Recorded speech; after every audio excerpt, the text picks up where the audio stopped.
got a fantastic guest coming up. You've got someone that is really covering the broad aspects of what's coming next, and I really think that our next guest is someone that's going to trigger a lot of thinking and a lot of maybe some whole new thoughts in you. Ladies and gentlemen, I'd like you to welcome someone here this evening for this particular session, someone really fascinating. He invented Lollapalooza.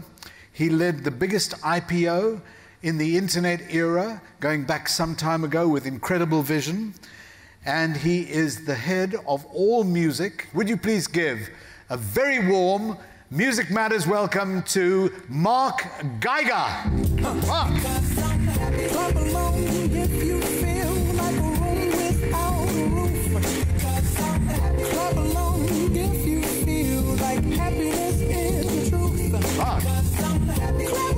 It's 29,000 dates, buddy. 29,000 dates. Are you serious? Yeah. 29,000. Oh, yeah. That's not just in the United States. No, global. Globally. 29,000, and that music we just played on Farrell Williams, that's one of your acts? Amazing. 29,000. But what I thought was really fascinating about yourself, we've known each other for some time, right in the dawn of the internet, but even more importantly, when you first started, and this I think is interesting particularly to people here and people watching online around the world for this particular show, you wanted to first be a professional baseball player. Would have been nice. That didn't work? Nope. You then wanted to study to become a doctor. I was studying to become a doctor. You were studying. That somehow didn't work, and you ended up... Got my ass kicked. Organizing events at the University of California in San Diego. Correct. And at the age of 19, you became the biggest concert promoter in San Diego. That's correct. At 19. So, pro baseball, You know, you figure out what you're not that good at, and you keep going until you figure out something you're good at. And in 1984, you signed the Smiths, you signed New Order, Echo and the Bunnymen. Yeah, and I was managing the Church. The Church. From Australia, my first artist. And Charles Caldas, the fellow who was I think he was before. working with him from the 90s, or I don't got to ask Charles, maybe it was 2000, but whatever. Okay, so you work in an agency, Yes, but I at do. the same time, you always had a feel for computer science. My dad was an electrical engineer, and I'm a closet geek. Closet geek. Yes. So you knew all about Pascal? I did. The guy who invented Pascal was at UCSD? Did I tell you that, or you actually did the research? Well, I had to do my homework on I'm it. impressed. It was called the UCSD Pascal. Yeah, Ken Bowles, he was my professor. I had to learn Fortran Pascal, and computers when I started, sorry, I'm old, were huge, and you fed them punch cards. And I remember, you know, for the final, you had to write a compiler, and it was a stack of cards this big, and you had to feed them into computers. And I think, you know, one of the things that was interesting is when I moved to Los Angeles and started in the first incarnation of this business, I was the first guy with a computer in the whole industry. They would be, you know, pencil and route sheets. I remember that. And they'd be looking at me like I'm nuts. Right. And a spreadsheet at the time, this was the Apple II, and it was on the Dyson floppy disk, right? The 6-inch or 5-inch, whatever they were, the big ones. And there was no Microsoft Excel, it was VisiCalc, which was a disaster of a spreadsheet, but that's what we did all the work in. And people would be looking at me like I'm, you know, completely from Mars. And I would look at them like, I can't believe you're actually using a pencil and erasing, you know. Right. But it was just, you know, the start of trying to bring a little bit of efficiency to this wonderful business we work in. And so for $1,500, you basically start working with something that becomes known as the ultimate band list. Yeah, that was later. Yeah, there was. Well, I'll tell you a quick story. Yeah. So at the time, I was working for Rick Rubin, and I was one of the guys running his record label, American Recordings, Deaf American, at the time. And I have a very dear friend named Josh Harris I went to college with, who was basically a real visionary on the internet. And he started pre-internet with commercial services in New York in the 80s. They made if you all have time, you should see this movie at one Sundance. It's called We Live in Public. It's his story, and it's a freak show in New York about what happened around the millennium. And what he did, sort of putting himself online, you know, over networks like everybody does now with their iPhone and cameras and what have you. But this was early on. Anyway, he was the first guy to tell me in the early 90s and introduced me, because I started to work on CompuServe, I think it was Prodigy, and then AOL. Right. But he was the first person to say, Geiger, you do not get it. And I go, what are you talking about? He said, the 5th member of the band is going to be a webmaster. Now, that wasn't the term he used, but that the most important member of the band wasn't going to be the guitarist or the singer or the manager or me. It was going to be the communicator from the artist, right? Now today that person would program Facebook, Pinterest, Instagram, you know, their YouTube channel and everything else, as well as photographing, doing the graphics, uploading, all that stuff, okay? Taking a song, uploading it to iTunes, to Spotify, whatever. He had told me in the 80s that's the most important person in the music ecosystem, and that every artist needed to have one of those. What did you think of that when he said that to you? It made sense, but when you're looking at CompuServe and AOL, it didn't feel like it was that big of a job. Okay, you couldn't imagine the browser, you couldn't imagine the internet, you couldn't imagine where we are today. You could try, but it wasn't as meaningful. So I think it was sage advice from a real visionary, but now when I look back at it, right, and I think how smart it was and where we're evolving to and what stage of the process of evolution we're in, and I think, wow, and I'll finish the story in a minute, wow, you're imagining, it was bigger than even we were saying in the 90s. Okay, so fast forward, I'm working at this record company, I'm helping Rick Rubin, who's brilliant, blah, blah, blah, and I have a bunch of young people. The browser hit in March of '94, Mark Andreessen released Mosaic. We're all freaking out because prior to this, it was, you know, waiting for AOL icons to drop in, it's not the same. And of course, there's two things that happen early online. One is porn, and one is music. Everything else is secondary, okay? Some basic information. And a bunch of my young staff and interns say, hey, check this out. And they found a site called the Web Wide World of Music, WWWOM. And inside of it, a link was... And that's way before the World Wide Web that Sir Tim Berners-Lee... No, it actually came right after. So I think there's March '94, the browser, May '94, they're showing me this, this site, and I'm going into it, I go, what's this ultimate band list link? I click every artist, and of course you click on your artist, and it's like, wow, fan websites, lyric sheets, you know, guitar tablatures, other links to fan websites. And I said, that is cool. And this is right when Yahoo was launching. So it was sort of Yahoo for music, right? I gotta have that. Found out it was written and developed by two kids who were 10 miles away at Caltech in Pasadena. I literally drove to meet them. I said, I have to buy this. I wrote them a check for $1,500, and it became basically the core of a $500 million company. Is it correct that you had a vision where you had said direct to consumer, just screamed at you? I think I wasn't listen, you grew up watching infomercials. There is not a, direct to consumer is not something proprietary, okay?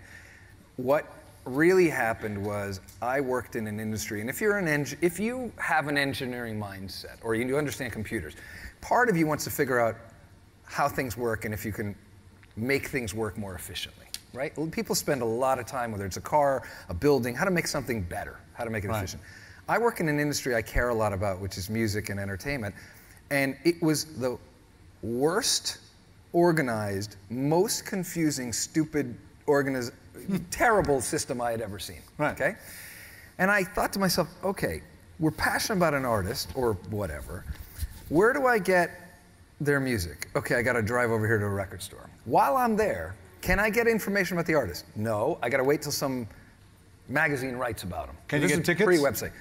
Tickets, I gotta go somewhere else to a Ticketron outlet at the time. T-shirt or merch? I gotta wait till the band comes to town, buy a ticket, and then go buy the shirt there. Okay, anything else, I mean, so you have to go every different place. That made no sense to me. You got a consumer captive, they're gonna buy the record, they're already a fan, you couldn't get anything else, right? And if you really were a fan, you wanted information, you could join the fan club, they send you an 8x10 and maybe a newsletter once a quarter. If not, you're waiting till the press covered it, which was random, and what are you gonna read the press? Oh, they wrote an article about my favorite. Anyway, so the thing was a disaster, and if you then combined what the internet did, which was a network that was organized with nodes and systems and what have you, and he said, how can you redesign the music business to work over those systems where it's more efficient, and when you do get to a consumer, you can give them everything, right? Everybody here goes to Amazon, you go to a page of a product, it shows you everything else. Who's bought it, who's interested, other products people looked at, other things that go with that product. Recommendation engine. Everything. Basically, go to one silly product page and you get more information than you could anywhere about it, the whole music industry. So it was, yes, direct to consumer, but it was reorganize and position everything direct to a consumer and then figure out how to get to them and really manage the artist channel. What we're trying to do is figure out, an artist makes a lot of different kinds of content. They make their music, but they also talk and do interviews. They do T-shirts, they do videos, they do whatever. And Mark, all of this in an era before Facebook, where this is now half of the course. GeoCities. I mean, here you are, there was nothing like that. Not at the time. Not at the time. That's why we could build it. No, there wasn't that much competition. No, sure, but I mean, it was a vision that you had that seemed to be so logical. I mean, history is like that. You look back and you say, well, of course we did. It was so bloody logical. Yeah, but think back. That was 94. It's 20 years later. Right. The whole world changed. Well, before the whole world changed, you then, in fact, developed a site. You raised $200 million in public money, and it crashed. I raised 65 million in public money and 140 in private money, just to be exact. VCs, including your own hard-earned dosh. Yeah, but the labels really invest. We had a round of $97 million with all the labels in it for the first time, and they were betting that if their system failed, they were betting on us. If it succeeded, we were a hedge. You know, I think they were equally happy when we crashed and burned because their old system was protected, but it was at the time was fairly historic. I mean, you know, and we were not taking their rights. They were rights they would have liked to have, but this was no Napster. This is all legal, and we only worked with, you know, big artists. The first artist we signed was the Rolling Stones. That was the first one. Then Madonna, then Ozzy, then Bjork, then the Pixies. I mean, it was just you know. The Pixies were an act that you... I'd been with, but a lot of our clients we brought into this, but it was, at the time, convincing people to do something online. And this is interesting, all right? So, first of all, I'm thrilled to be here. We need to spend more time and focus in Asia, but it's like if I go talk to an artist about playing China, where they know nothing. They've never been, they don't know, they don't even know if they get in the country. It's the same thing about talking to an artist in the 90s about the internet. Right. It was just, huh? And what? And what am I supposed and I got to do? So it was a massive education effort. And, you know, in a lot of ways, what I need to go do when I go back to Los Angeles now is spend the same education effort about music development, I should say, international artist music development into Asia, and we got to get a lot smarter about Asian artists, but that's just our, you know. Well, we're going to go into that because we've got, interestingly enough, in this session, we've polled some questions from a number of promoters in the region that I think might be interesting, but I wanted to get people to just get the guarantees lower. Okay. The guarantees lower, yeah, that's one of the things they say. Yeah, of course. I want to give people here a sense of where you go in every day into work. So this is where you live pretty much most of the time. Oh, wow, look. That's where you are, right? You really the palm did some trees, research. Yeah. Beautiful Beverly Hills, downtown Beverly Hills. Could be Singapore. It could be Singapore, except... more Teslas. More Teslas, exactly, a lot of Teslas there. Yeah. But that's one of the buildings that WME operates in. Your group operates in that building, and you have a fantastic building with all of the agents on the phones, incredible organization really, which you have to be because 27,000 dates that you're booking in 1 year, you've got to be organized, you've got to work with precision, and so anyway, that's where you are. Now here, that's of course the Pixies, a somewhat later picture, but you had an emotional linkage with that group. Oh, very much. That's not the bass player anymore, ironically. Yeah, listen, all my friends said to me when I was much younger, you were never going to be a doctor. We knew you were going to the music business. If you're passionate about music, you work in this business, whether you make money, don't make money, but just because to be around such a phenomenal type of entertainment, I mean, this is my hobby. Right. So that band was on fire, and in North America, they were not big here, and they were not as big in North America, they were big in Europe, but they were phenomenal, right? When Radiohead and Nirvana basically says the only reason we exist is because of them. Is that right? Oh yeah, that's why when their comeback was really big. Tom York and Kurt Cobain did them a huge service. Basically said, they're the only band that mattered. They're the reason we became a band. I mean, they went on. When the Pixies came back and we were doing Coachella in 2004, and they were playing right before Radiohead, Tom York introduced them and basically said, they're the headliner, we're the opening act, we can't believe they're here. Now, this is their comeback. Oh yeah, he did them a huge service. In fact, Radiohead's manager, one of their managers, no, Brian's here. Brian I love Brian. This is, yeah, Brian can tell you. Brian will tell you. But it was, they did the Pixies a huge service. Anyway, I'm just a mega fan, and they're great people. Okay, so... by the way, if you listen to their music now, because at the time they were seen as abrasive, sort of punk, kind of like Nick Cave, whatever you... Now it sounds like pop. So it's interesting how things change over the years. So, during this period, you also represented another interesting band, these guys here, Perry Farrell, Jane's Addiction, who were really hot. And there's a fascinating story about the band ostensibly going to play at the Reading Festival in England. Perry Farrell loses his voice, they can't play. You're stuck at a hotel, just basically... I took the drummer down to Reading. We had a number of acts, including it was supposed to be them, on Reading Fest. So I think that was the year Pixies headlined, actually. And I think the Wonder stuff. I mean, you can really go back and see what 1990 was like. And we were just having a great time, and every artist was coming up to Stephen and myself, oh, sorry, you're canceling, because Jane's at the time was the band. They hadn't broken into Europe, but they were the new Led Zeppelin. And Jane's was breaking up. They were on more drugs than people at a convention. And yes, as you can see. I got one chuckle, I'll try to get more. So basically, when we came back from the festival, I had said to Steve, why don't we just do a festival as your ending tour? He said, it's a great idea. Steve Perkins. So we went back to the hotel, the band was all mopey, manager was all mopey, because they missed it. We said, hey, Reading was amazing, let's da-da-da-da. It wasn't that good, but it was amazing from one side. And we sat in the lobby and conceived what was going to be their farewell tour, which was a festival. And so I said, okay, we got 7 bands, let's go around the room, everybody gets to pick one. And so each member of the band, and Ted Gardner, the manager at the time, picked a band. I got to pick 2, which was nice. I got one of my picks, which was 9 Inch Nails, and the other pick was the Pixies, and I was flying off, and Dave picked Susie and the Banshees, Eric picked Butthole Surfers. Someone picked Ice-T. Perry picked Ice-T, Stephen picked Rollins Band, I picked 9 Inch Nails, Dave and Perry picked Susie, and I picked the Pixies. And I then left from Reading and flew to Germany to be with the Pixies. This was a great bill. It was David Bowie, Midnight Oil, and the Pixies in Germany. 60,000 people. It was like, wow. And if you ever see Midnight Oil live, woo! So this was like a killer, killer bill. So I'm on the bus with the Pixies, and I'm trying to talk them into it, and Charles is Frank Francis goes, nah, I don't really want to do that. So struck out, right? And then when they struck out, we were struggling for somebody, and ended up Living Colour got that slot. So there were a lot of different things. But that's how the first one happened. And then it was just a story, and it was a good one because it was right place, right time. But also there was something else that was interesting. You get a call at 1 o'clock in the morning from Perry Farrell, who says he's got a name for what this festival should be called, and he says we should call it Lollapalooza. Lollapalooza. And I'm like, what? And he goes, I just saw it in a Three Stooges episode. It's a Lollapalooza, it's something great. And I go, okay. And I'm, okay. And then as I start, it sinks in, like in a lot of silly bands. I remember when I told my mother I signed Echo and the Bunnymen, she's like, what? What kind of name is that? And to me, it was normal. And to her, it was the dumbest thing she had ever heard.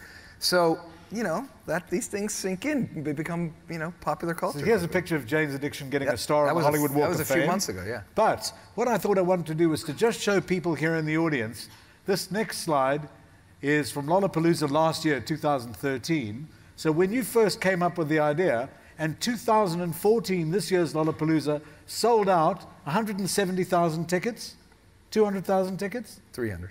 300,000 tickets in 15 minutes. So did Coachella. That is incredible, So did Mark. Coachella. So did Glastonbury. I mean, just incredible. Look at that. Look at those. Well, listen, it's all great. What's really exciting is taking it and doing that in Chile, Argentina, Brazil, Colombia, and one day, hopefully, Asia, and being able to affect culture. I mean, it's the single biggest event in the whole country of Chile, right? It right now is one of the biggest events behind the soccer finals in Argentina.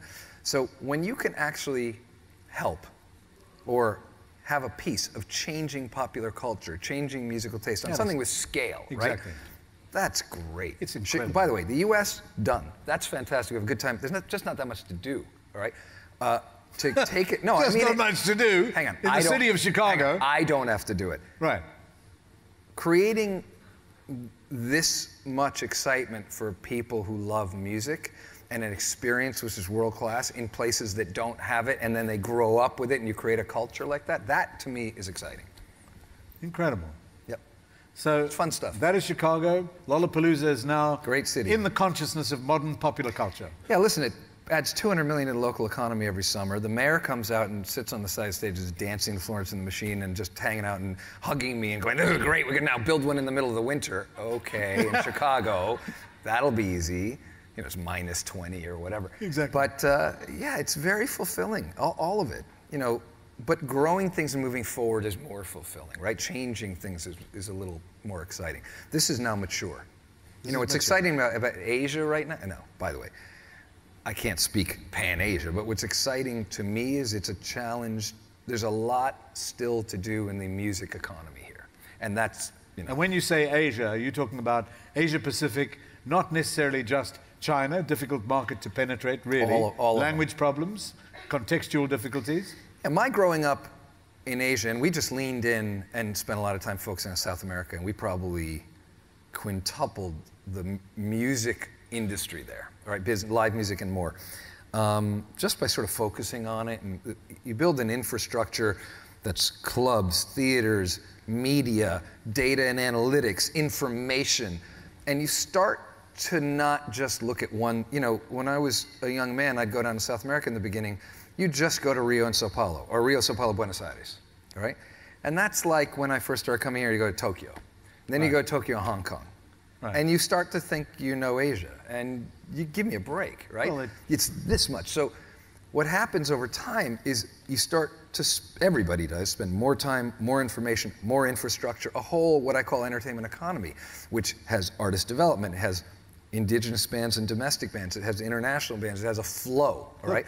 It has media, it has information. I can't tell you who's big in Singapore or Hong Kong, or Manila, or Seoul, or Phnom Penh, or I don't get anything. There's not one chart. Well, you made an interesting point, because even data analytics today, that data would actually help you shape the architecture of what's going to happen. So the only data we can get is if we pull it ourselves. We just signed an act called Lindsay Sterling, who's a violinist, who's really our first YouTube. Number 2 in the charts this week? Yes, but her bigger thing is that she is really the first YouTube artist that I'm seeing that's actually converting and breaking. Okay, and there's been many waves, as you know, over the years, whether it was at MySpace, whether it was mp3.com, but now it's really happening. So I get to pull her social numbers because she's got real subscribers, and there's geo attached.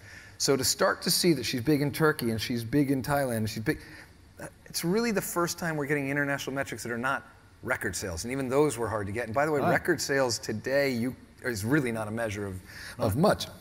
All right, because you're not getting Shazam data and Spotify data and YouTube data and in any kind of dashboard that really makes sense with real numbers. And so all of these things are needed for a healthy music economy. And to me, hopefully we'll start to spend a lot more energy and effort focusing on Asia Pacific to get those things in place, so there's a lot more intelligence, information, and we can get a lot more flow going. And I think the business can grow, because in Asia, very, very strong focus on the domestic markets. Okay? Big. And that's fine, but that's a lot of work. Yep. And it's a lot of information. You have to spend a lot of time. You really got to get to know the local cultures. And sometimes when you're trying to manage a global business, you need to think about you need to think about South America. Nobody wants to sit here and hear me talk about Venezuela or Uruguay. Let's say Uruguay and Montevideo, or even Rio, whatever. It's not that interesting. And I don't mean the cities aren't interesting, the cultures aren't interesting. I mean that as a business, there's not a business in one city or one country, typically, all right? And so if we spend all day on the Philippines, you can't do that much, right? Right now it's one city, you don't play saber, you don't. So I think for us, it's developing now that the local cultures are very strong, and they're sort of developed, but there's not really the pan-Asia information, culture, tour strategies, digital music strategy, and that's coming. And I think that's where this industry all needs to focus so they can get some scale out of this and really develop. And this means, we're going to do it too. If I hear you correctly, you want to apply some much more focus on this and attention, because this clearly is a huge growing... It's massive. And it's not just us. It's got to be the industry, right? It's got to be Live Nation, who's trying to put together a network throughout Asia. It's AEG, who's in China. Well, even something very, very basic, like, for example, freighting of equipment and sound systems. The costs are so prohibitive to go all the way across Pan-Asia. Just a little thing like that is an important strategic consideration. It's huge, because people won't make money, and then it'll all be about money. And if it's all about money, there's no investment, and they're stripping the land. And you can't do that. You can't develop things when it's a nascent market. People can get tighter on deals when things are mature. And what's interesting about back to the medium sort of digital speech, you were there, okay? Whoops. half of that panel at the end was the indie labels bitching about the Google deal, if you remember, right? And you knew this in the YouTube deal. And I sat there and said, you know, they have no subscribers. Why don't you do what everybody else does, which is once they get to 10 million subscribers, another 5 points, 20 million subscribers, another 5. They'll do that because they're not investing 50, 100, 200 million dollars, and now you're trying to bleed them now. Right. All right? Wait till they've built the building. Wait till they spent the money. Wait till they see their first dollars of profits. Then tweak the deals. Right. And I think when there's not a bigger plot and there's not a strategic objective to build, then people just go and they don't know any better and they just focus on the money and then nothing happens because there's no real ability to invest. And you know, to me, when I look at Hong Kong, Singapore, Seoul, you know, forget Japan, which is sort of overdeveloped from our business side, not in terms of the market. But if you look at Kuala Lumpur, Vietnam, there's so much to do, and they are not. They need to spend money building infrastructure, building venues, getting new promoters, digital media channels, all that. That's money. That's investment. So if people come in and they strip the money out before people get healthy and can hire their staffs and do it, it won't happen. And that's the stage I think we're at. Here's some questions from some of the promoters. So let's just take them. Why don't more international artists come to Asia? Lack of information. Like I said, analytics, knowing where they're big, what they should do, lack of strategic planning, disconnected promoters trying to buy one-offs. I'd say the artists, what's really happened is a couple things. In the music business, despite everything you read about the record business, has grown massively. Massively. Okay? So in some ways, the record company's folly in mishandling digital allowed music to spread. And it was, you know, the bad distribution system I talked about from before didn't let the music get everywhere like it does today. Okay? So everybody can use YouTube, blah, blah, blah. And there's multiple platforms that everybody can access. What's happened, because as the whole world grew, all right?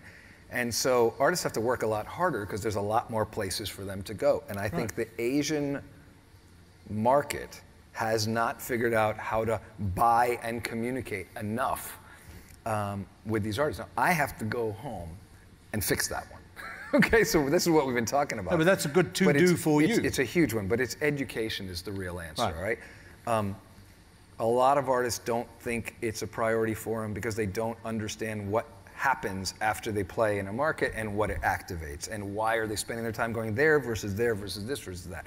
And if all the markets are growing and somebody puts in front of you, okay, I need you to work 200 dates and you were going to work 50, Asia gets cut, and Asia's more expensive, right?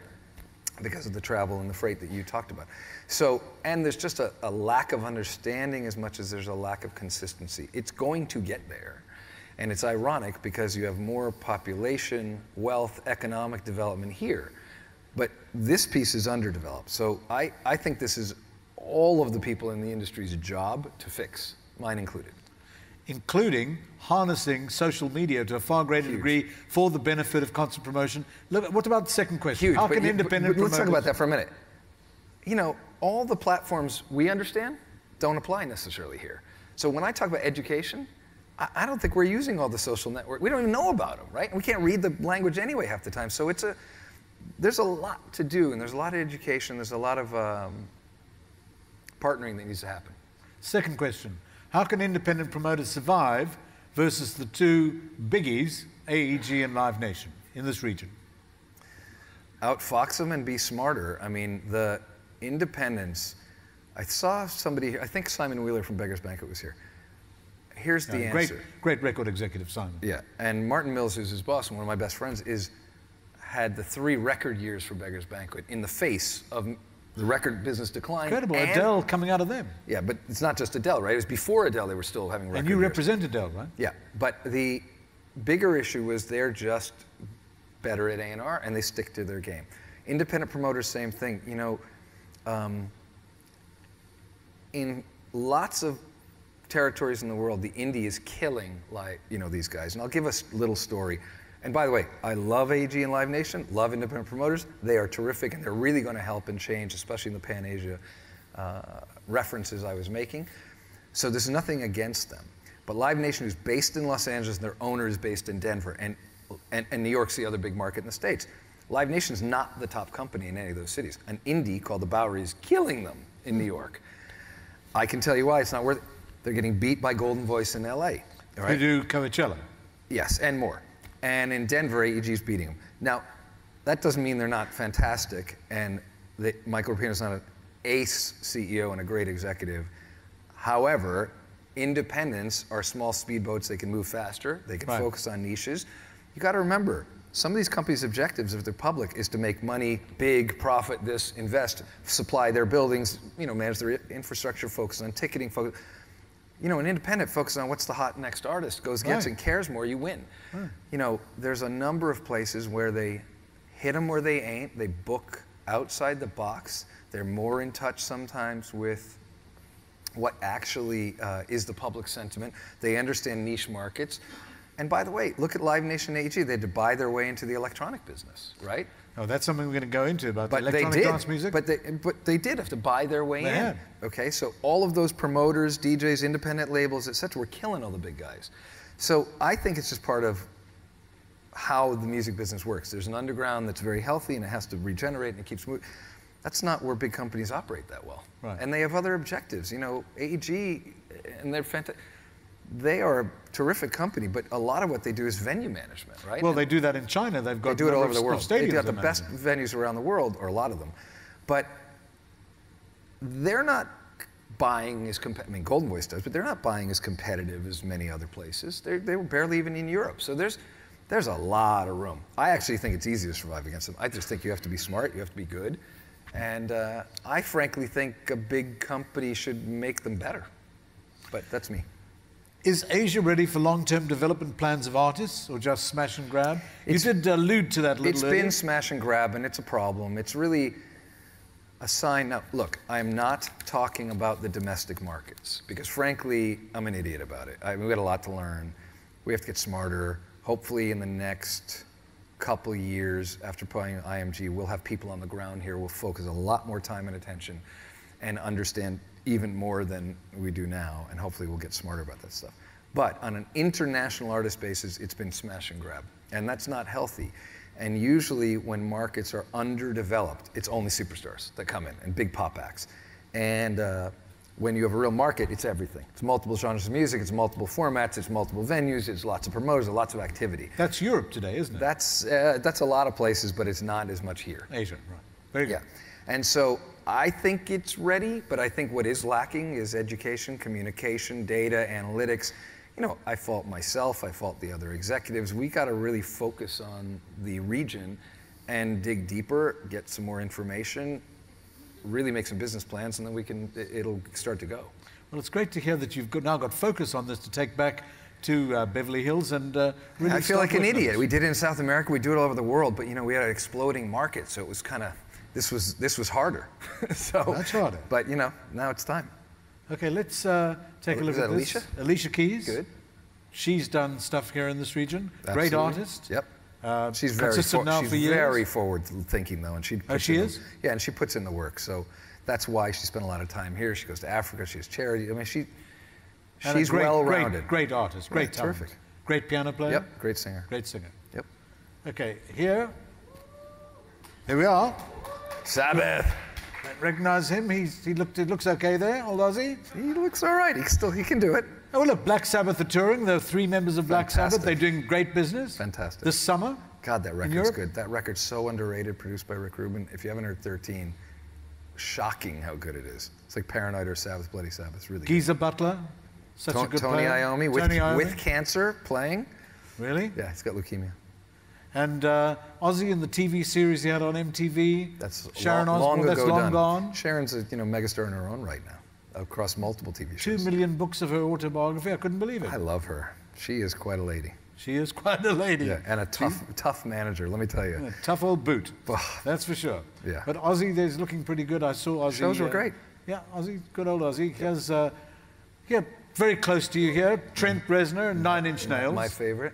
And this actually brings up an interesting point because Trent is one of the people involved in Beats music. A lot in the news about Beats. It is said that Apple have acquired Beats The figure is purported to be $3.2 billion. If Trent is part of the team, as is will.i.am, I don't know about Apple the app. Ian Rogers, Luke, all of them.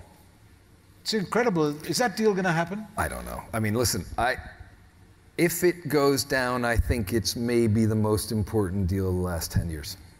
No so question. We'll see. I think it's, I don't know if the world understands Jimmy or Tim Cook well enough. Jimmy Iovine, you mean? Yeah, Jimmy Iovine or Tim Cook, or even how fucking brilliant, sorry, but my language, Trent is.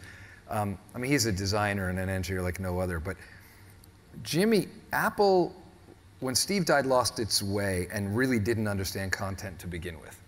Found their way being one of the top sellers of music, books, TV and film on demand through Apple TV, one of them, all right? And quite a powerful position, not just hardware and other kinds of software. When Steve died, and I'm not sure he would have got there because he was smart enough to ask the questions, and he had a lot of friends and would have got there. Tim Cook is really not a media executive. So I think he's buying a headphone brand, great. It's a powerful youth brand. It's way ahead of Apple. It's already one of the #1 sellers in the Apple stores anyway. That's an easy one. Then he buys Beats. Of course, Apple said they weren't going to be in the streaming business. 110,000 subscribers, that's all. But it doesn't really matter. In fact, it would have been better if he sold it before they launched. That's true. Right? So it's not about that. It's about Apple not knowing that they had to be in the streaming business, and the executives that were telling them, saying, no, it's about the file business, being completely wrong, and Tim not knowing. So in our business, I don't know how many years ago it was, there was another great executive, but he wasn't that good in digital, and he runs Disney worldwide. He's a CEO named Bob Iger, Robert Iger. Great executive, didn't know digital. And he wanted to refresh his animation department, so he went and bought Pixar. And we said, that's great, Pixar, they make fantastic movies, great animation. It wasn't what it was about. It was about getting Steve Jobs to be the #2 guy in Disney. He couldn't hire him. He could buy his company, he could give him 9% of Disney, which is what he did. Largest single stockholder. In fact, his widow is now the largest stockholder. And on the board, but that's not even what it was about. Right. Because Steve didn't need money. He was already a multi-billionaire. What he was able to do was take the biggest media company, and Bob Iger knew, if I get digital right, I'm transitioning Disney into the next age. I need Steve Jobs next to me to tell me how to do it. Tim Cook needs Jimmy Iovine next to him to tell him how to manage film, television, music, and all other media and content. Get the deals done, get the marketing right, program it, and win. Because for Apple, if you look at what's happening on their hardware, it's great, it's doing well, but they got some tough competition out there, right? Samsung, blah, blah, blah, et cetera. It's not that easy. And by the way, they've been revolutionary. It's not that easy to be that revolutionary all the time. All the time. Okay, what? They're going to come up with the, the iPhone 6 and it's going to be bigger. Woohoo! Now, by the way, we don't buy it, but wow, that's revolutionary. They have another inch. Woohoo! So I'm not sure that's what it's about for them, right? I think this is about Tim Cook being smart enough, like Bob Iger, to get Jimmy Iovine right next to him, like you're next to me, and he's going to make Jimmy one of the top executives and the head of media, and watch Apple be competitive. Now, what I think happens after that is Amazon, Google, YouTube. Everybody else is going to say, I got to get me one of those Jimmy Iovine guys and put them in, because they didn't have to do it before. They hated the content people. They were disruptive. They were screwing them up. They were slowing them down. They were saying, no, you can't. They were suing them for copyright infringement. But that's not the era we're in right now. They have to win. They have to win the legitimate business, and that's not that easy when you're an engineer to figure out. So that's the answer, my opinion. Maybe that's why Disney and Bob Iger bought Maker Studios for $500 million, and why it's purported that Facebook are looking at buying Spotify by the end of the year. Listen, I've put myself out there and said music is 100 to 200, recorded music, is a 100 to 200 billion dollar business. Yeah, okay? I agree with that. Whoever agrees, fine, but the way to get there is all of these people have to start playing, and they have to play the right way with the right model, and they got to move, right? And the suppliers have to get behind it. And hopefully, the Apple Beats deal gets everybody scared, and they move. And that's really what has to happen, because it's been a train wreck for at least 15 years. Let's have a look at the Backstreet Boys. You guys represent them. They've done particularly well in this And region. well in China. Wow. I mean, they're just putting the work in, and they're doing fantastic, and they're having a renaissance. So it's been terrific. But again, they're putting the work in. They're not scared to go. I think they went on a 10, forget what they did here. I think they're the only artist we had that did 10 cities in China. 10 cities Yeah. in China. They were sketchy, but they did 10 cities. Ballads always work there, right? They did 10 cities in China. That's a lot. I remember I met with a Chinese artist who did 70 cities. What? And I know like 12, so it's my lack of information. But 70 cities in China, and I don't know how many, over 10 million, and even all the other C-SPAN. We got a lot of work to do. I'm going home thinking we got a lot of work to do here. Okay, let's look at this. There's a former Backstreet Boy. No, NSYNC. No, he wasn't. He was in sync, but that's right. Same management team. Yep. Originally. Yep. Justin doing well now, film actor as well. You guys represent. That guy's a stud. Good artist. Great. Yeah, we know. Dancer. We know. He's a stud. Good. Let's. Calvin. Biggest earning DJ in the world last year, $42 million. And cool guy. Cool guy. And he's tall. He used to work packing shelves in a Scottish supermarket. Because he was tall, he could get to the top shelf. But he's done incredibly well. You've been booking terrific. your shows in Las Vegas, right? Everywhere, yeah. He's listen, the DJ business.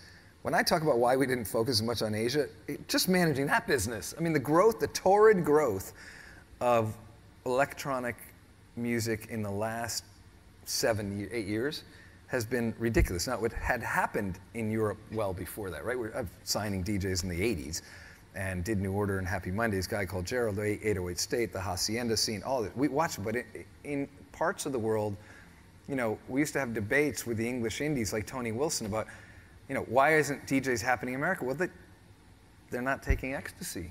That's not the drugs they're using, so sorry. And by the way, we had hip hop, and that didn't happen in Europe, all right? So it took a while, and part of this is understanding the markets. And when I'm here in Asia, I feel like we got a lot of work to do on understanding more of the markets. But what about understanding these when that happened, well, it was a phenomenon. Now their solo careers are blowing up. Listen, that's part of, that was part of the cream, the supergroup of electronic, right? And they showed it, and Amy Thompson, as their manager, was absolutely brilliant in marketing. I mean, brilliant, and had a strategy that just, I wish all of our managers ended up having it. It was bigger than it should have been by 50 times. But anyway, it was all good. All of it's good. I'm just lucky to be here. How about There's another one? Deadmau? I can't wait. New record is coming out. Just wait till you hear it. It's very interesting. I've heard it. Fascinating. Not like old Deadmau records. He's from Toronto, right? Yep. Also a big earner? Yeah, and also somebody who got the branding right. I mean, the name Deadmau with the 5, obviously the mouse ears, it's all working. And I think one of the things that I hope for more of the DJs, I actually said to them they all need to hire ad agencies. Get their logos right, get an image, because if you're spinning records, you really got to be a rock star. That's not that easy to transition all the time. Steve Aoki did a great job with his Instagram campaign. Steve Aoki, that's another one. Fantastic. He did, well, the Instagram campaign he's doing is phenomenal. But, Deadmau got the branding right, so I think it's a message to the rest of the DJs. They got to focus yes, you have to focus on your music. You got to focus on your social outreach. You got to focus on your image. Because at the end of the day, people look up to you. You got to be a rock star. Absolutely. Right? Jack. Great. Coolest. Jack White. How many of you here know about Jack White? White Stripes, Raconteurs. White Stripes. Great band, great artist, great creative. Oh my God. Just the look alone. The rock star. So that's all I'll say. Great rock star. Yep. When I was in the UK with him, Peter Gabriel. When I was in the UK with him, on the side of the stage was Mick Jagger, Keith Richards, and Ron Wood. They came back to the hotel, and all they wanted to do was they were like hovering around Jack. Really? So, yeah. And it was he's the man. Yeah, he's a real talent. Peter? My other favorite other than Trent. Great artist, now back on the road in a month or so. And again, another technical and digital risk taker and visionary. For years. For years. 7 Digital. What was the other one he had? Somebody help me out. Somebody from the UK. What was the other tech company Gabriel did besides 7 Digital? He wasn't involved in 7 Digital. No, he was 7 Digital. 7 Digital. Then there's another one. Anyway, I forgot, but he's, what can I say? Which one? Was that it? I thought there was one other. Yeah. Okay. Here's a band that you, Trans-Siberia Express. The Trans-Siberian Orchestra. Orchestra. I don't know. I don't think they mean anything. I don't know if anybody knows them. That's the biggest band we have in North America. They do 1 million people every year. Attend. 1 million people. 1 million tickets every year. It is crazy. It's what's their style? Pink Floyd meets Metallica meets Christmas. I'm serious.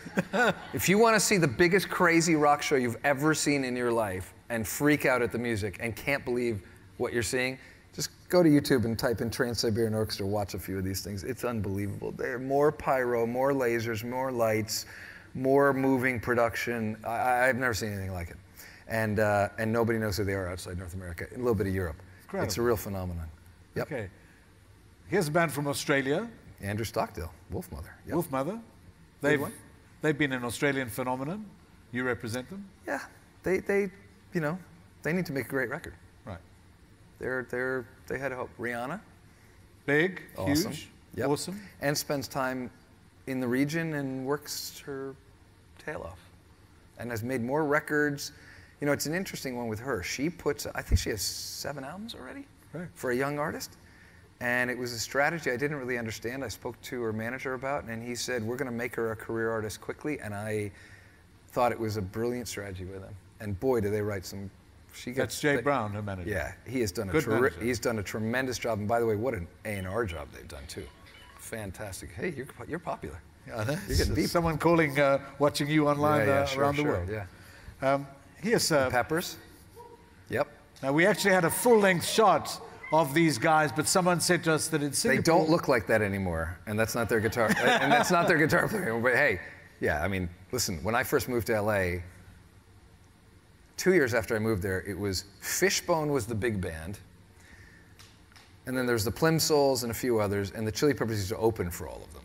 And then Jane's Addiction came along, and the Chili Peppers would open for them. And then, of course, the Peppers just flew by them with Under the Bridge and Rick Rubin, you know, that famous big record. arena stadium attraction today. Big arenas and stadiums. Same with the Foo Fighters. Big festivals. Yeah, I mean, that's a band who their 40s and 50s are better than their 20s. Yeah, sure.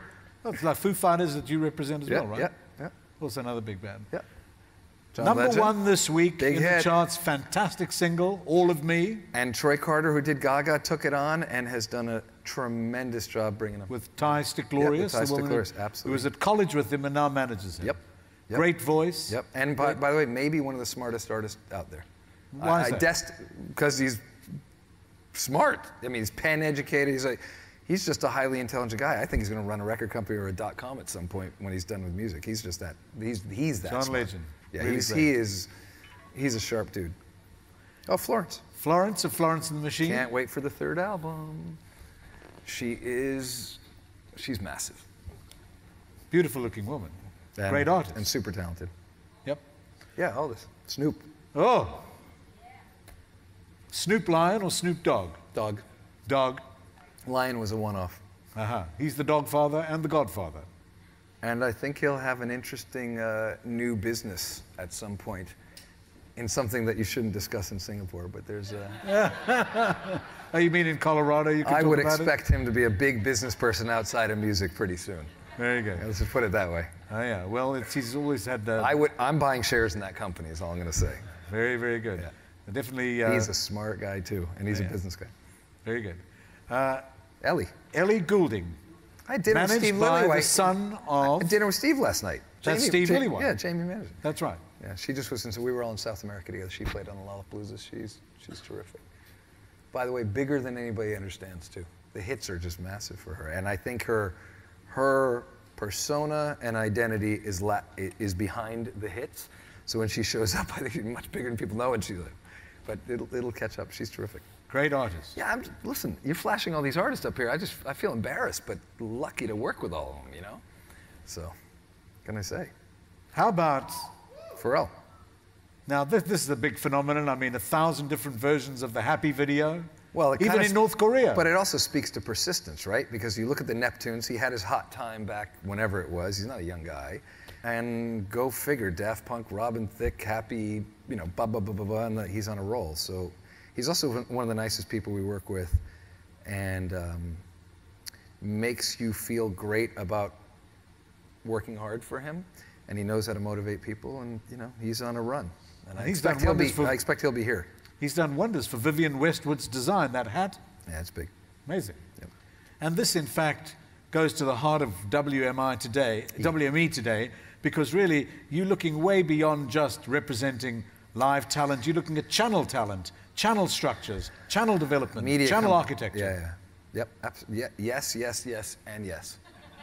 And it's time to bring all of that to That's Asia. why I can't deal with, you know, single deals or guarantee this or so on. I think what's happened when when the world went from the old structure and analog into digital, everything changed, right? And it was not just a land grab of who's going to do what and provide what services, but you have to think about, you have all this talent, and I mean, you've shown a fraction of it, but it's pretty exciting, right? Pretty amazing. And you sit there and you work with all these artists, and I don't know, 1,180 more or so, plus, I don't know, the 4,000 clients on film and television side. And of course, we haven't even got into that. The big sports, movie name, just give us a couple. But I think what I was going to say is, at one point you were just doing a certain type of deal, right? Record was just putting out a record. Today, record companies own merchandise companies. They own promoters in the live business. They obviously own publishers, and that's been a big boon. And they're looking at digital initiatives. You know, Rob Wells is here. What they're doing with Universal is insanely great. And they're in so many businesses, and they have so much going on past putting out records. Now, everybody needs the artists, and they should, because that's the oil. But what you can do with the oil is fascinating. And at the agency level, the same thing. You know, you used to, maybe this crowd would think you booked a show, right? Or you organized a tour.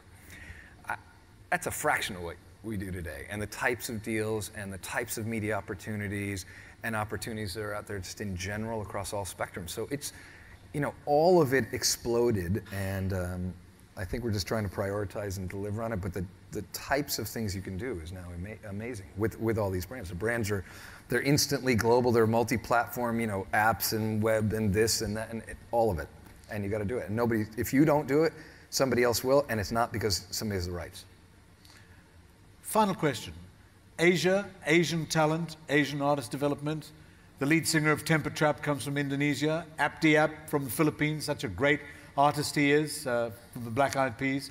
Are you going to be on the lookout for talent that you can take from this region and try and internationalize it? Yeah, in the last 2 years, we've really levered up on K-pop and a number of other, you know, we're representing, I think Gaga has, I don't want to get the name wrong, but the avatar, Haru, I don't want to act like an idiot. There we go. Opening, Baby Metal opening. There's another K-pop artist opening. Here's what I'd say. We're 1% smart about Asia talent. I hope over the next few years we'll be 20% smart, 50% smart. We'll put people on the ground here. We'll be in Singapore and Hong Kong. We're going to work more closely with all the people that are investing and developing, sign domestic talent, try to cross them over, try to just get good in the region, and that's what we have to do over the next 5 years, right? Also, try to get more international artists coming here and in a smart way, and that's really what we got to do. So it's pretty simple.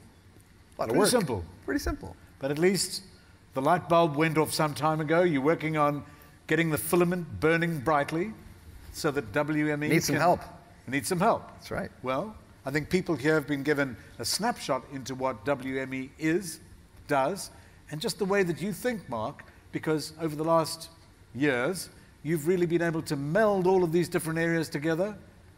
Cross-media lives inside your head. Well, let's hope that the streaming piece really starts to develop. Will there be a mature Pan-Asia and Pacific touring business? Last question. I mean, that's really what we just answered. We're trying to, we all have to lean in and build it, I think, together. And I think the big thing is really if the countries themselves have been really developed and those domestic businesses developed, you got to layer over, you know, that regionality and international artists and get more investment. I think that's what we got to do. But I forgot what I was saying. Whatever. Well, Marc, ladies and gentlemen. Thanks for having me. Fantastic. Marc. Well done. Marc Geiger. And really just an eye-opener, showing you what happens when talent gets developed, finding a kernel. Lollapalooza, saw that crowd. Wow, I'm so stimulated. I want to be signed up by you. Let's not get carried away. Very good. All right, well, thanks. And by the way, thanks to Music Matters, because I think things like that are, things like this conference are what needs to happen to get the development really going. It's a first step, and I think we all have to join in. So my 2 cents. Very good. All right, see y'all. Marc, well done, buddy.